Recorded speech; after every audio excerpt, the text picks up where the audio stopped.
Hey everyone, here's a short video about making equivalent fractions with denominators of 10 and 100 and also the observations that we can make when we do that.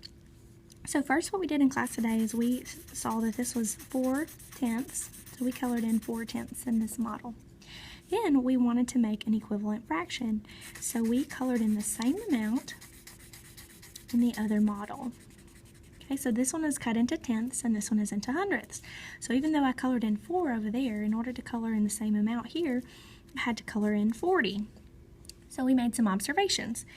If I didn't have these models, I could actually do this by saying 4 times 10 is 40 and 10 times 10 is 100.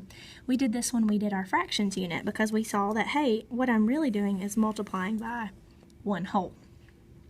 So the students made several observations. One of them was this: 4 times 10 is 40, 10 times 10 is 100. So 4/10 is equal to 40 100ths because we can multiply by 10.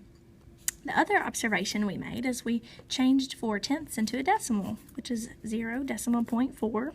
That means 4/10, and 4/10 is also equal to 0.440, okay, which is the same thing as 40 100ths. So we notice that we can create equivalent fractions, and then the decimals are also equivalent to each other as well. They represent the same amount. So with the students, we started thinking, okay, well, what kind of pattern are we noticing here?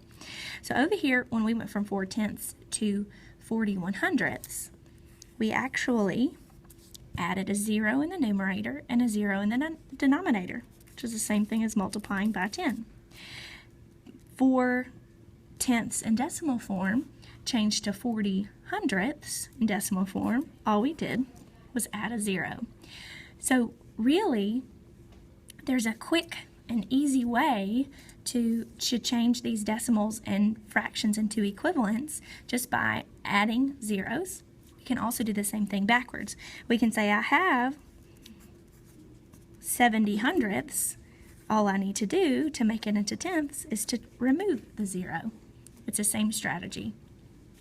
Hopefully this helps your child understand a little bit better what we're doing when we're creating equivalent fractions and equivalent decimals as well.